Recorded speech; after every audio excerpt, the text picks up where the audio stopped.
episode of the Golf Gambling Podcast from the Sports Gambling Podcast Network is brought to you by Underdog Fantasy.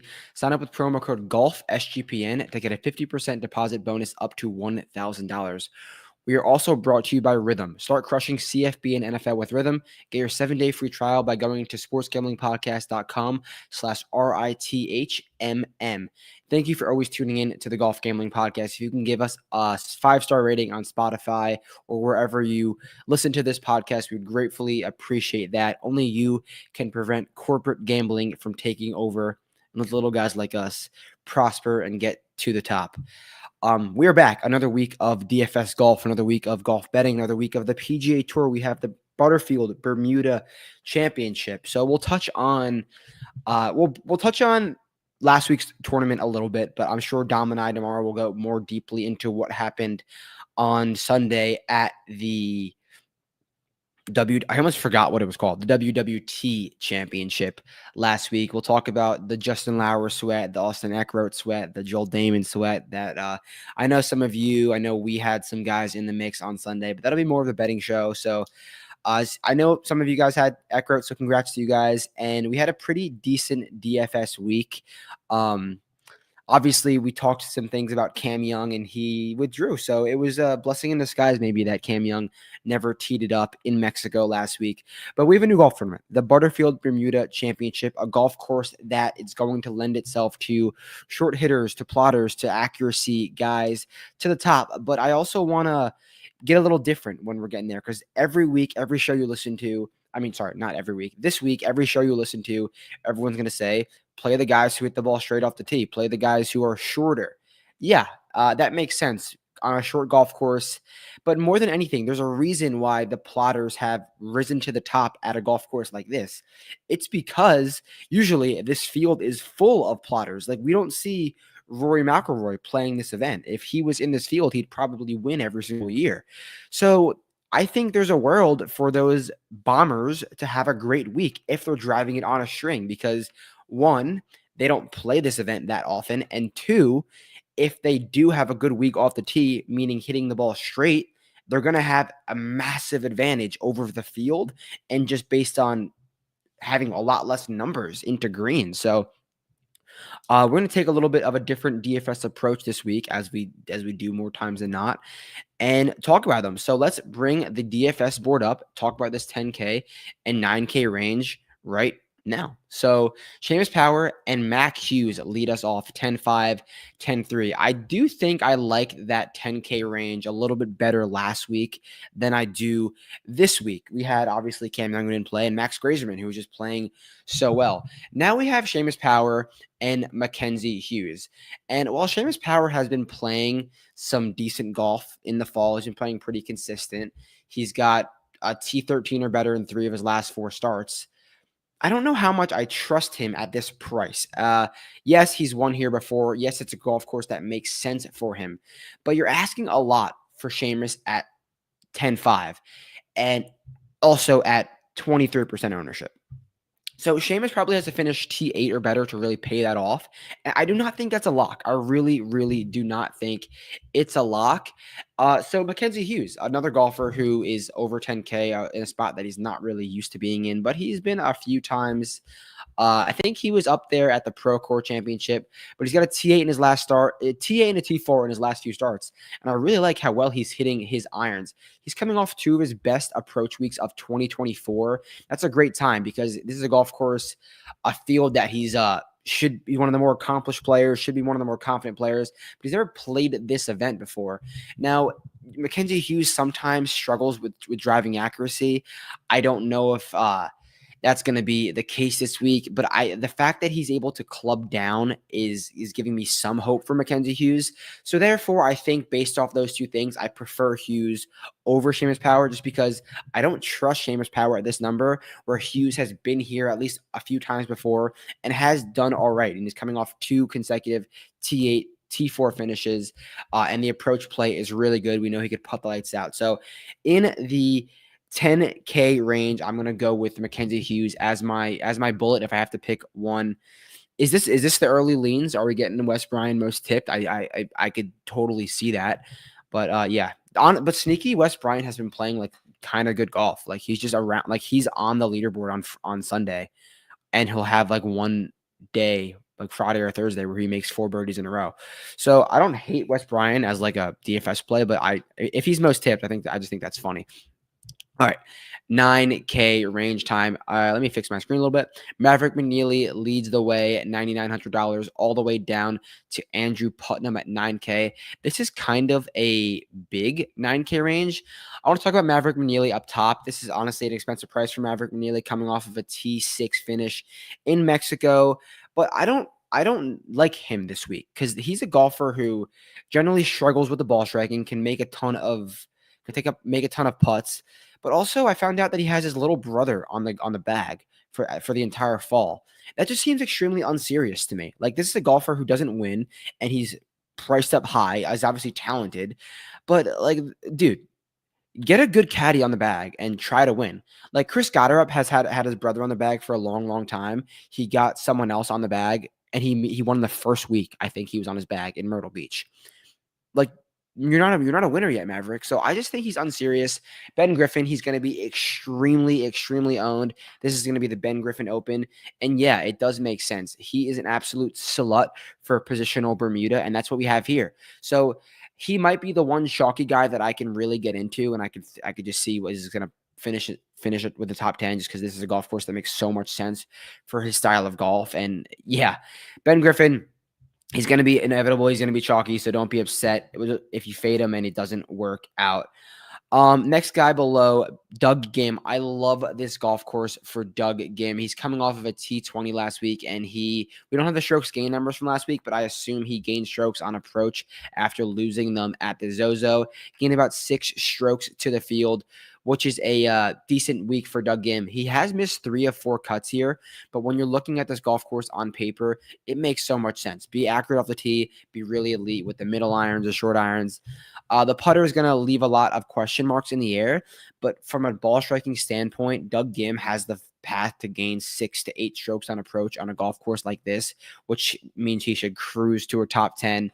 And at $9,600, that makes so much sense.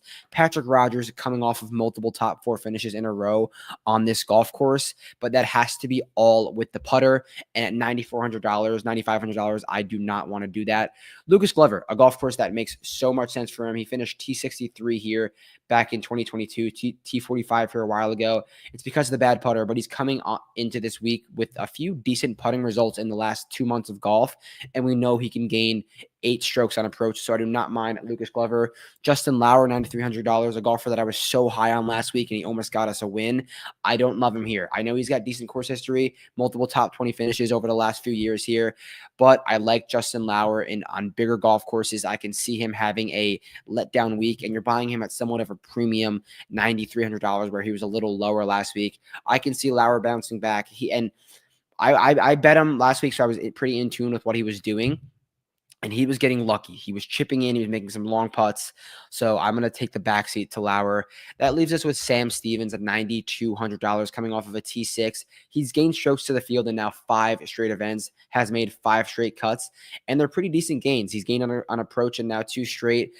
Sam Stevens, I generally like him on longer courses as well, but this is definitely a very, very fair price. He doesn't have any course history here that was I think he's got 1 trip here, missed cut, but he's a good golfer and at a good price. And he's going to be not owned because a golfer below him and above him, Justin Lauer, is going to garner some ownership from what he did last week. And Matty Schmid, his last 2 trips here have been really solid. Or last year, he finished 3rd. And then he's just coming off of a few decent results. I know he had a really bad week at the WWT last week, but he's coming off of back-to-back top 5 finishes before that with really great approach gains. Now, I could see Schmid bouncing back in a big way. He's generally played nicer on these smaller courses, or shorter courses. The putter is going to be a question mark, but I think it's a fair price. I don't hate him, but I would prefer to pivot up to Stevens at $9,200. I think he's going to be a lot lesser owned with a very similar stealing. And that leaves Andrew Putnam, $9K flat. No real feelings about Andrew Putnam besides he's really striping the approach. He's got a T20 here back in 2020. And I worry that his that the putter is just going to let him down sooner or later because he's priced in the 9K range. He's priced up where he's usually not there. And like, yeah, he's going to hit fairways. He's a popper on approach, and he's usually a great putter, but we're expecting a lot from a 9K Andrew Putnam. But there's worse things you could do. I would say my favorite golfers in this 9K range are Stevens. I like Lucas Glover and Doug Gim at 96. So let's talk about this 8K range. But really quickly, we got to talk about some ads. Got to talk about Underdog Fantasy. Underdog Pick'em has one of the biggest menus for all sports: NFL, college football, college hoops, MMA, NBA, NASCAR, and more. Boosttober is upon us, which means you're getting a spooky amount of profits and boost. Go over to sgpn.com, and I'm going to be placing my Underdog picks. They're going to be there Wednesday through Saturday. So sign up with code GOLFSGPN to claim your special pick plus first-time deposit offer up to $1,000. Promo code GOLFSGPN.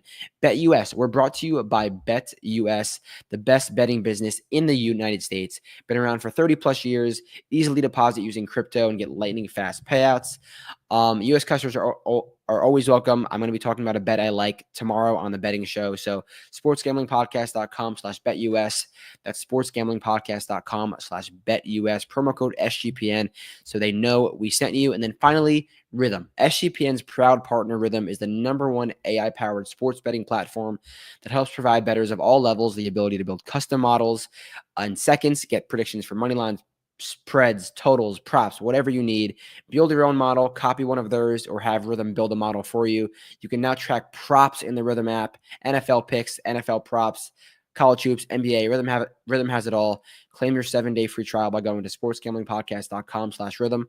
That's sportsgamblingpodcast.com/RITHMM. All right, let's get into this 8K range. Let me scroll down a tad, get the screen dialed in, and talk a little bit about the 8K range. We got Daniel Berger all the way down to Jacob Bridgman. Joey Bucket Hats is withdrawn. He was 8,200. He would have been a popular golfer. So top of the 8K range, who do we like? We really like, I think I like Daniel Berger, and I think I like Andrew Novak as well. Berger is back on Bermuda, a surface that he needs, and this is a golf course that asks the questions that Daniel Berger needs to win. Just think of golf courses that Daniel Berger has won at. He won the Charles Schwab. He won the Honda Classic. Positional style golf courses where you got to putt well in Bermuda and hit your spots off the tee, be good with the middle irons, be good with the wedges. That's what we have here. And at $8,900, you're getting a golfer with a massive, massive ceiling. Andrew Novak, $8,800, a golfer who's been striping it. He hit the ball really well at the Zozo Championship. He just putt really poorly. I think he finished around like T15 or T16 in the an okay Zozo field. So Novak took the week off, but now he's back. He's probably podcasting right now. Like he's one of us. He's a guy's guy. Cares about DFS, so he knows that he needs a good week, and I think you could do a lot worse than Andrew Novak at $8,800. I don't really love Vegas at 87, but Nico Echeverria at 86 is just getting so overlooked. Like maybe a top 40 bet, because you'll probably get like minus 120 on that. The dude has just been striping. He's figured out his golf swing, and he's won in these conditions before. And he's playing great golf. Win T6, hitting the golf ball so well, coming off of some approach numbers that are berserk in his last 4 starts. There's no reason for him to be 86. If Nico Etch was 97 with Doug Gam, Patrick Rogers, no one would bat an eye. So I don't know why he's this cheap. He almost won again last week. I thought I was going to be out on him last week, but he proved us wrong. So I do like Nico Etch. There's no reason not to. Brendan Todd, once he starts hitting the approach, his iron shots, well, he's going to pop. And this is a golf course that that he's won at, and it asks him to do the only things he's good at: drive the ball straight, hit your middle irons well, and roll some putts. That literally is Brendan Todd. So I do like him. Bottom of the 8K range, no one really makes me happy. I can see Mark Hubbard backdooring it. I can see Nick Taylor finally figuring it out. I do want to take a little bit of a look at Nick Taylor because he's a golfer who won early in the year and then really, really, really faded. So the last time we saw Nick Taylor was at the Zozo, but he's coming off of 4 straight weeks gaining on approach, and he's lost on the putting greens in 4 of his last 5. Nick Taylor is a great putter. Once he figures that putter out, he could easily get back into the winner's circle. T23 here in 2022. I think Nick Taylor is actually a great play. And I think Jacob Bridgman is a good play. I think Jacob Bridgman has been just lingering. I think he's been lingering, and he has the ability to gain 10 strokes putting.